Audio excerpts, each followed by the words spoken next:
Okay. Joseph Cartagena, a.k.a. Fat Joe, got smoked for Hassan Campbell and all YouTubers. Let's get it. Pretty spit out stinky.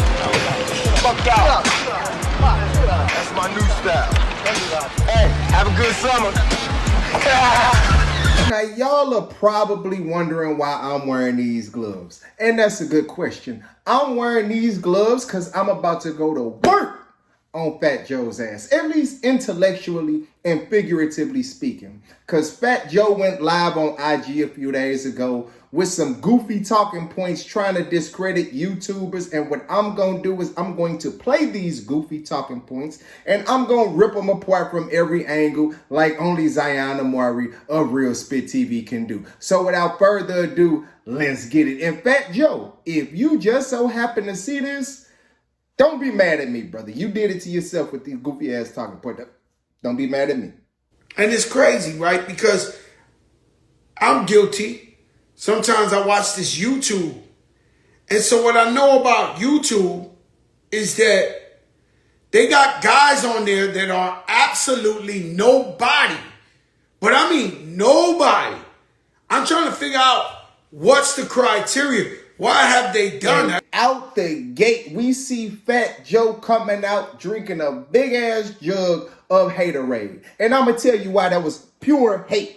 Because Fat Joe knows damn well that YouTube is a public platform and anybody with a Google or Gmail account can get on that platform and create a channel, right? In which you only need 8,000 subscribers and around 40,000 watch time hours for monetization. And you want to know the criteria, Fat Joe? This is a secret now. Personality, charisma, a sense of humor, intellect, and some good topics, and anybody can get popping on YouTube. Glad I can lace you up on that, brother. But like I said, that wasn't a genuine question. That was hate. That was a roundabout way for him to try to brainwash people into not listening to the average YouTuber. Because he, amongst other washed up ass rappers, are doing what now? They're becoming YouTubers. They're becoming podcasters. Why? Because their rap career is completely washed, right? So what they're realizing when they become YouTubers and podcasters, they're realizing that the average dude sitting on his couch can lap their ass on YouTube. Dudes like Hassan, who can go live at any given moment and have 10,000 people watching him live at any given moment.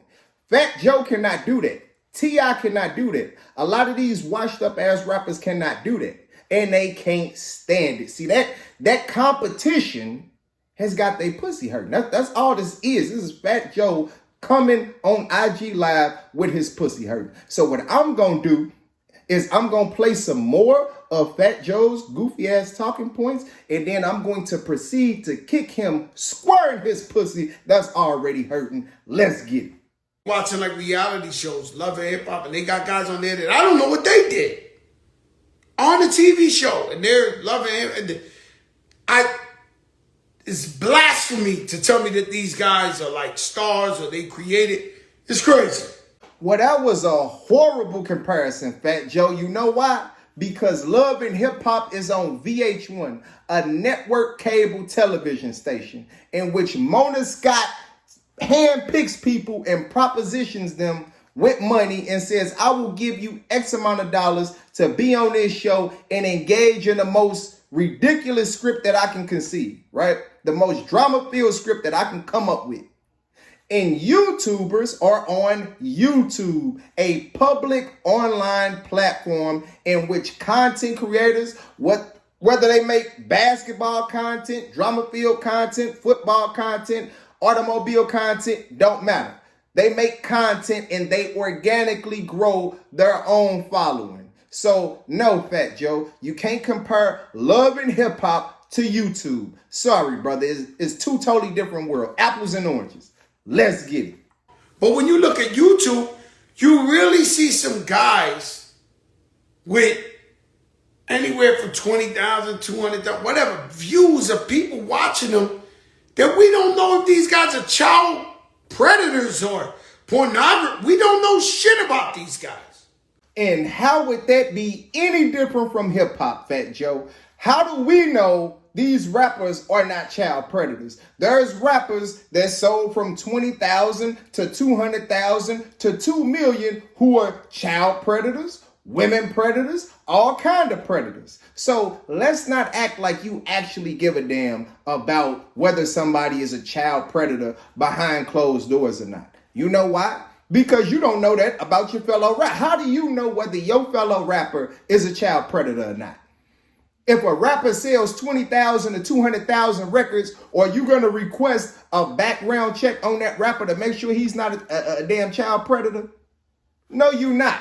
So let's not act like you're genuinely concerned about child predators. You know why? Because in your industry, it is overrun with child predators. Corey Feldman said the number one problem in Hollywood was pedos. Are you worried about that? Are you concerned about that? Are you trying to vet the Hollywood producers, directors, writers, and actors? No, you're not. You know why? Because you don't give a damn.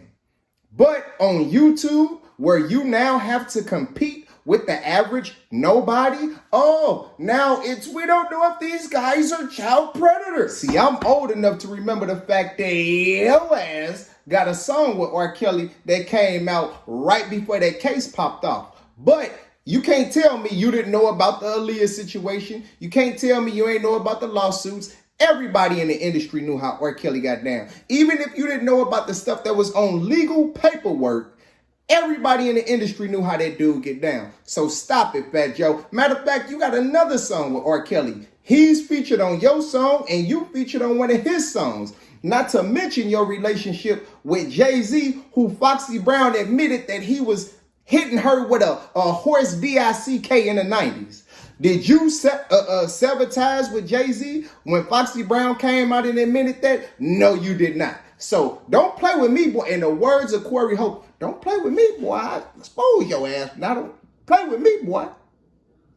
Let's get it. Once again, it goes back to the shock value. If a motherfucker tell you, yo, I had dinner last night with an alien. He was sitting right here. And they keep saying it credible enough, confident enough, you start believing this guy hangs out with aliens. Correct me if I'm wrong, Fat Joe, but ain't that what you rappers do? Ain't that what y'all do? Say anything for shock value? You know, like when your boy Nas said, when I was 12, I went to hell for snuffing Jesus. Yeah. For those that don't know, Nas said he went to hell for snuffing Jesus, right? It's billions of people that believe in Jesus, so he offended countless people with that line. Do you give a damn about that? No, you do not. You know why? Because you love that line. You love that line, which is a lie. Jay-Z, who asked you kiss every time you get, every chance you get, talking about lost 92 bricks, had to fall back from the first to the fifth, gave it all back. You know how much 92 bricks is worth? Somebody would have came and took Jay head off for that 92 bricks that he lost. Do you point that out? No, you do not. You know why? Because you ain't got a problem with that. You ain't competing with Jay-Z. You competing with YouTubers. So now you want to try to discredit YouTubers. But before you discredit lying-ass YouTubers, you got to discredit you lying-ass rappers first. Let's get it. And I do know, all right, it's an era where social media, where everybody has an opportunity to be somebody and say whatever. But yo, you cannot be letting these morons take up time in your brain. I know he didn't just say that. I know goddamn well Fat Ass Joe did not just say you cannot let these morons take up time in your brain. I know a rapper of all people did not just say stop letting these morons take up time in your brain, when hip hop is the most moronic genre of music ever invented. Where these niggas at 52 years old, like Fat Joe, who is 52, still rapping about cars, clothes, jewelry, making it rain, wasting money, and all manner of fuckery, right? Last time that I checked, the black community has gotten dumber and dumber and dumber with each passing generation since the emergence and prevalence of hip hop. The last time that I checked, square niggas in the suburbs have been going to prison left and right and getting killed left and right because they let you moronic ass rappers take up time in their brain and plant seeds of degeneracy and negativity and violence and criminality. That's what you moronic ass rappers have done, being let into people's brains. Not to mention the fact that your ass had a song called Make It Rain. And what has happened since the song Make It Rain came out? Niggas all over the world, the country in particular, whether they work as a businessman doing real estate or whether they're a goddamn Burger King employee, go to the strip club trying to make it rain on strippers, wasting money that they don't even have, right?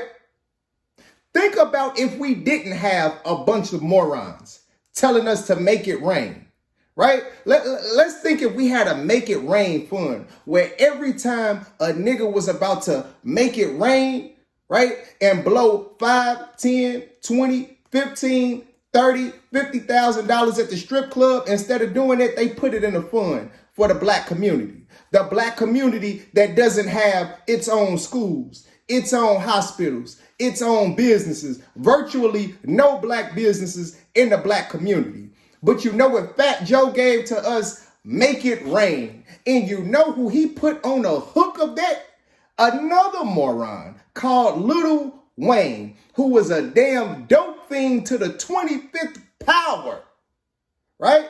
Look up all the drugs that Wayne got caught with when he got caught with that gun. This nigga had lean, heroin, pills, Molly, coke, all kind of shit. That nigga's on everything.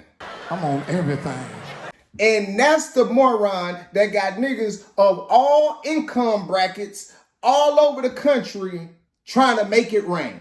A goddamn dope thing. So please, Fat Joe, matter of fact, listening to you dumb ass rappers is the main reason that we overconsume the most worthless shit that does nothing for us, like high-end designer clothes, jewelry that's worthless, that they ain't gonna give you half of what you paid for it when you try to sell it back to them. It's you niggas' fault. It's you niggas. That's the reason that niggas will take a $50,000 Rolex that actually has value and put a bunch of worthless ass diamonds in it and completely devalue the watch.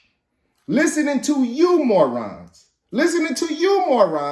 Niggas don't even know that they just made a $50,000 what could be an asset, because things like Rolexes actually retain their value if you don't bust it down. But listening to you morons, the first thing niggas want to do is go bust it down and make it worthless. That's what you gave to the community, Fat Joe. So if anything, we need to stop letting you goofy ass rappers in our brains. I don't let you niggas in my mind because I know it's just music, it's entertainment, and I know y'all the biggest dumbasses in the community, not even in the music industry, in the community. Rappers and street niggas are the dumbest niggas in the community.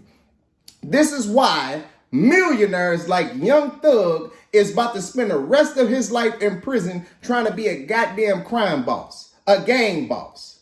You goofy ass rapper, you the dumbasses that keep getting killed and sent to prison. But we're the morons that people shouldn't listen to. Right.